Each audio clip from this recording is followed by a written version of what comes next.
ताकि हिंदुओं को नीचा दिखाया जा सके। ये सारी चीजें हो क्यों रही हैं? इन सब सारे पॉइंट्स को जोड़िए, जो मैंने अभी तक बताए इन सारे पॉइंट्स को जोड़िए तो आपको पता लगेगा इन सब के पीछे एक बहुत बड़ा षड्यंत्र काम कर रहा है। इसलिए सबका एकजुट होना अत्यंत आवश्यक है।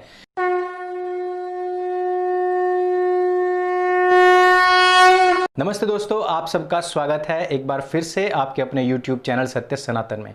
इस वीडियो को मैं शुरू करूं उससे पहले एक रिक्वेस्ट करना चाहता हूं कि आप इस वीडियो को अंत तक जरूर देखें। अगर आपके पास में समय नहीं होता है तो आप इसको बढ़ाकर देख सकते हैं, यानी कि इसकी स्पीड बढ़ा करके भी देख सकते हैं अगर मैं स्लो बोलता हूं तो, लेकिन अंत तक देखना बहुत जरूरी है। आज जो हम बात करने वाले हैं वो करने वाले हैं किस प्रकार से एक सीरियल तरीके से, एक नियोजित तरीके से हिंदुओं के ऊपर आक्रमण हो रहे हैं।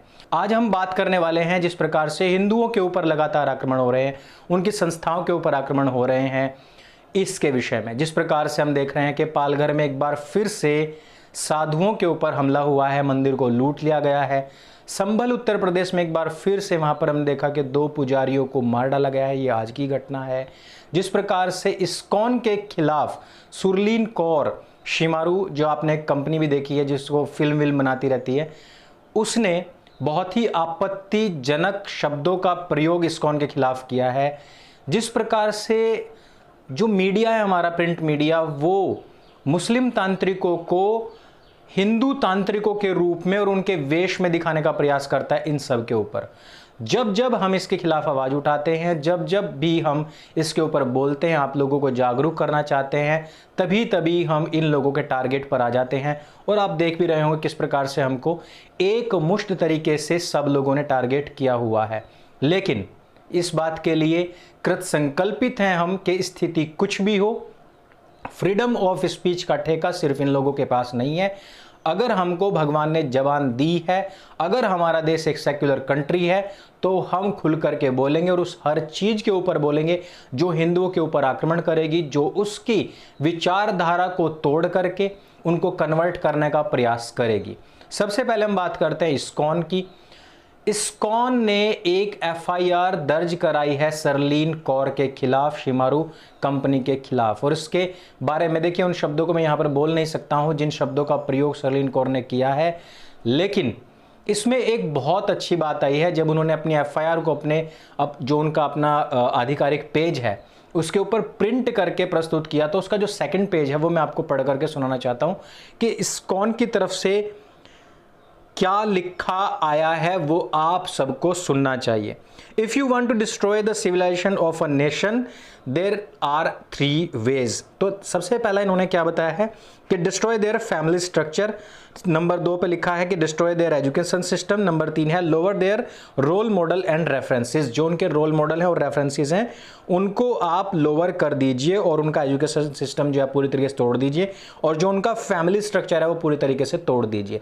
आज आधुनिकता की दौड़ में जो हम भाग रहे हैं, इसमें इन तीनों चीजों को तोड़ा जा रहा है। अभी मैं नीरज अत्री जी का एक ट्वीट पढ़ रहा था, उसमें उन्होंने बताया कि किस प्रकार से छोटा भीम में अल्लाह वर्ड का प्रयोग किया गया है। इस पर उसके क्रिएटर माफी मांगने के बजाय कह रहे हैं कि ये तो जो हमारी हिंदुस्तानी तहजीब है ना, उसका प्रयोग किया जा रहा है, इसका बायकॉट होना चाहिए। अगर उसमें आपने भीम दिखाना है, अगर उसमें आपने भारतीय संस्कृति दिखानी है, तो उसमें माशाअल्लाह, इंशाअल्लाह आदि शब्दों का प्रयोग नहीं होना चाहिए। और इसी चीज का प्रयोग यहां पर इन्होंने अपने इस लेटर में भी किया है कि किस प्रकार से ब्रेन वॉश किया जाता है। ब्रेन वॉश रिपब्लिक आपने नीरज अत्री जी की बुक पढ़ी भी होगी। और ये वही तरीके होते हैं कि आपका छोटा सा बच्चा जो टीवी देख रहा है वहां से वो माशाअल्लाह इंशाअल्लाह सब चीजें सीखता है। और आप इसलिए बिठाते हैं वहां पर क्योंकि वहां पर तो भीम का चरित्र दिखाया जा रहा है, बाल भीम का चरित्र दिखाया जा रहा है। अब इन्होंने इसको थोड़ा और एक्सप्लेन करके बताया है कि in order to destroy the family, undermine the role of motherhood, make her feel ashamed to being a housewife. आजादी के नाम पर महिलाओं के जो अपने खुद के संस्कार है उनको तोड़ने का प्रयास किया जाए। To destroy the education you should give no importance to the teacher and lower his place in society so that the students despise him. सबसे बड़ी चीज है कि आप जो टीचर्स होते हैं उनके ऊपर आपने देखा होगा फिल्में बनती हैं, उनको बेवकूफ़ सा दिखाया जाता है। आपने 3 इडियट भी देखी होगी, उसमें बहुत ही बेवकूफ़ सा दिखाया गया टीचर को, या फिर एकदम हिटलर टाइप दिखाएंगे, या फिर उसकी मजाक बनती हुई दिखाई जाएगी, या उसकी लंबी सी चोटी निकाल दी जाएगी, जो पुरानी फिल्मों में स्टैंडर्ड देखा है। अभी भी यही हिसाब किताब है। आप चाहे कोई भी फिल्म उठा करके देख लीजिए, टीचर को बहुत ही फद्दू दिखाया जाता है। अब वो जो बच्चा वहां पर देख रहा है, वही वो स्कूल में जाकर के, ट्यूशन में जाकर के, कॉलेज में जाकर के वही बिहेवियर उनके साथ में करता है जो स्टूडेंट्स यहां पर कर रहे थे। यह होता है इनका जो तरीका है, तरीका number 2। To lower the role models you should undermine their scholars, doubt them until no one listen to them और ट्रस्ट डैम। जो उनके रोल मॉडल हैं, यानी कि जो हमारे महापुरुष हैं, उनको नीचा दिखा दीजिए। और इसी विषय में हमने पिछले दिनों कथावाचकों पर भी काफी सवाल उठाए थे, और हमने कहा था कि जिस प्रकार से योगेश्वर महाराज श्री कृष्ण का चरित्र है और वो कितना वृहद है, यदि आप चाहें तो 9-10 महीने केवल उनके चरित्र गान पर ही बात कर सकते हैं, लेकिन बीच बीच में उनका जो कैरेक्टर है उसको बहुत गंदा दिखाने का प्रयास किया जाता है, या फिर उसको साइड ही कर दिया जाता है और उठा करके वहां पर अल्लाह मौला किया जाता है। तो यह बहुत ज्यादा शर्मनाक भी है और हमारी आने वाली जनरेशन के लिए बहुत ज्यादा खतरनाक भी है। यह विषय भी हमने इसी वजह से उठाया था क्योंकि हमारे रोल मॉडल्स जो हैं उनका चरित्र बहुत ऊंचा है, और उसके विषय में अगर हम बात करते हैं तो हमें थोड़ा सा सोच समझ करके बोलना चाहिए। मैं प्रेज करना चाहता हूं इस्कॉन को, हालांकि मैं आज तक इस्कॉन नहीं गया हूं, लेकिन मैं प्रेज करना चाहता हूं कि उन्होंने इस बहुत बड़े इनिशिएटिव को लिया है और उन्होंने इनके ऊपर एफआईआर दर्ज कराई है। और मैं चाहता हूं कि इस प्रकार से सभी हिंदुओं को, सभी संस्थाओं को इन सभी विषयों में संज्ञान लेना चाहिए, ना केवल तब जबकि उनकी संस्था के ऊपर इस तरीके के रिमार्क्स हों, बल्कि अपना एक ऐसा सेल बनाए जहां पर भी आप इन चीजों को देखें, तुरंत एफआईआर ठोकें, तुरंत उनके ऊपर कड़ी से कड़ी कार्यवाही करने के लिए लोगों को प्रेरित करें। तभी जाकर के जो फ्रीडम ऑफ स्पीच है उसकी जो ठेकेदारी केवल कुछ ही लोगों के पास चली गई है, उसकी औकात भी दिखाई जा सके। दूसरी बात के ऊपर मैं आना चाहता हूं कि जिस प्रकार से छत्तीसगढ़ की एक खबर आज के टाइम में बहुत फैल रही है, मैं उसको आपको स्क्रीन पर पढ़ने के लिए देता हूं। बिलासपुर की खबर है, एक पति अपनी बीवी को छोड़ देता है। बीवी जो है एक तांत्रिक के पास मस्जिद में जाती है, मस्जिद में जाकर के उससे वो सलाह करती है। वो व्यक्ति उसको अंधेरे कमरे में ले जाता है, उसके साथ में दुष्कर्म करता है और कहता है कि तेरा पति आ जाएगा। और विडंबना ये देखिए कि महिला अब वेट भी करती है अपने पति का, लेकिन कुछ होता जाता नहीं है। अब इस व्यक्ति का नाम क्या है आप पढ़ेंगे इसमें सेकंड पैराग्राफ में, मूलतः मनेंद्रगढ़ चिरमिरी निवासी असलम फैजी उर्फ सुहेल रजा 28 साल का है। लेकिन आप इसमें जो चित्र प्रयोग किया गया है उसको देखिए, देखने से ऐसा लग रहा है जैसे कि ये कोई हिंदू तांत्रिक है। बीच में जाकर के उसका असली नाम लिखा गया है। इन्हीं आडंबर, अंधविश्वास, पाखंडों के खिलाफ हम खड़े हुए हैं, चाहे वो किन्हीं के बीच में भी क्यों ना हो। इसमें हम अपनों को भी नहीं बख्शते हैं तो गैरों को तो हम क्या बख्शेंगे। पहली चीज तो आप लोगों को ये जागरूकता फैलानी बहुत जरूरी है कि इन सब चीजों से होना जाना कुछ नहीं है। देखिए, इस महिला का पति गया, इसको ये लगा कि तंत्र मंत्र से वो वापस आ जाएगा, तो अब उसका क्या आया कुछ नहीं। इज्जत जो चली गई है, जो उछल गई है, नाम हर जगह छप रहा है, लोगों को पता लग रहा है कि भाई कितनी मूर्ख महिला है, उससे केवल आपकी इज्जत गई है। दूसरी मैं चीज आपको बता दूं, ये कि जो मीडिया है ना, ये भी आपका साथी नहीं है, ये भी वहां पर नाम छिपाता है, चेहरे छिपाता है। इवन यह कोई पहली घटना नहीं है कि जब किसी मुस्लिम तांत्रिक ने हिंदू महिला का शोषण किया हो और मीडिया ने जानबूझ करके उसका तांत्रिक, पुजारी, मंदिर महंत इस तरीके के शब्दों का प्रयोग ना किया हो। ये कोई पहली घटना नहीं है। इवन वहां पर मुस्लिम तांत्रिक दिखाने की बजाय दिखाते हिंदू तांत्रिक ही हैं या हिंदू पुजारी ही हैं। ये सब चीजें बदनाम करने के लिए हैं। मैंने पहले भी कहा था कि एक केस होने पर ही आसाराम जी को जेल में डाल दिया गया। चलिए, डालना चाहिए, कोई दिक्कत नहीं है। दिल्ली के शाही इमाम को आंच तक नहीं आती है, मौलाना साद पकड़ा तक नहीं जाता है।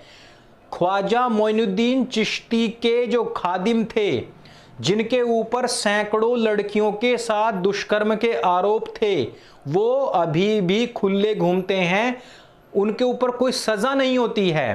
तत्कालीन गद्दी नशीन हम लोगों के ऊपर एफआईआर तो दर्ज करवाने के लिए लोगों को भेज देते हैं, ट्वीट तो डिलीट कर देते हैं, लेकिन एक बार भी सार्वजनिक तौर पर माफी नहीं मांगते कि हां हमारे इतिहास में यह काला धब्बा हमारे ऊपर लगा है और हमें माफी मांगनी चाहिए। ये नहीं होता है, पूरी सीनाजोरी चलती है और सरकार, मीडिया, पुलिस, सब चीज इनके साथ में मिल जाती है। ये तरीके हैं हिंदुओं को तोड़ने के। इस वजह से मैं बार बार कहता हूं, हमने भी स्वयं इनिशिएटिव लिया। सत्य सनातन ने सबसे पहली बार कथावाचकों को और सब कथावाचकों को कहा कि आप इस तरीके के गलत जो आपने यहां से वक्तव्य निकालते हैं हल्ला मोहल्ला के लिए, उनके लिए आपको पैसा देकर नहीं बुलाया जाता। लेकिन फिर भी हमने कहा हम आपके पक्ष में हैं, क्योंकि ज्ञान मार्ग हो या भक्ति मार्ग हो, किसी प्रकार से निराकार हो या साकार हो, इन सब की पूजा विधि और विधान सब कुछ दिया गया है। इसलिए हम सब सनातनी हैं, हम कोई दुश्मन नहीं हैं। इसलिए हम सबको एकजुट होकर के मिलजुल करके इसके उत्थान के लिए कार्य करना चाहिए। लेकिन ये जो मिशनरीज लगी हुई हैं, ये जो दरगाहें लगी हुई हैं, जो हम लोगों को तोड़ करके या मार करके या मरवा करके जो इस हिंदुस्तान के ऊपर सिर्फ और सिर्फ अपना शासन करना चाहते हैं, उन लोगों के खिलाफ हमको एकजुट होना पड़ेगा। इस प्रकार से आए दिन रोजाना जिस प्रकार की घटनाएं सामने आ रही हैं, यह एक बहुत बड़ी आने वाली त्रासदी की ओर संकेत कर रहा है। आपसी जितने भी मतभेद हैं उनको भुला करके हमें एकजुट होकर के इन सब के खिलाफ कार्य करने की आवश्यकता है, क्योंकि यह जो कम्युनिस्ट और इस्लामिक कॉकटेल बना हुआ है, यह जो फ्रीडम ऑफ स्पीच के नाम पर जो कॉमेडियंस खड़े हुए हैं, फिल्म मेकर्स खड़े हुए हैं, कुछ लोगों ने बताया कि पाताल लोक में भी इस तरीके की बहुत सारी घटनाएं करी गई हैं ताकि हिंदुओं को नीचा दिखाया जा सके। ये सारी चीजें हो क्यों रही हैं? इन सब सारे पॉइंट्स को जोड़िए, जो मैंने अभी तक बताए इन सारे पॉइंट्स को जोड़िए तो आपको पता लगेगा इन सब के पीछे एक बहुत बड़ा षड्यंत्र काम कर रहा है। इसलिए सबका एकजुट होना अत्यंत आवश्यक है। इस वीडियो में सिर्फ इतना ही। देखिए, मैं आपको अंत में एक बार फिर से कह दूं, सत्य सनातन नहीं रुकेगा, नहीं थकेगा। किसी के भी कहने से, किसी के भी कुछ भी आरोप लगाने से कुछ भी कार्रवाई कर ले वो, जब तक सत्य सनातन है तब तक वो चुप नहीं होगा। हिंदू हित की बात करेगा, सनातन के उत्थान की बात करेगा। आप यदि इसको देखना भी छोड़ देंगे, यदि आप इसको फैलाना, शेयर करना, सपोर्ट करना भी छोड़ देंगे, तो भी अंकुर आर्य यदि जब तक बैठा हुआ है बोलना नहीं छोड़ेगा। और सबकी हार्मनी और सबकी समरसता के लिए यही जरूरी है कि धर्म की विजय हो और अधर्म का नाश हो। अधर्म मैं स्पष्ट आप लोगों को बता चुका हूं। सत्य सनातन वैदिक धर्म की जय। जय हिंद, वंदे मातरम।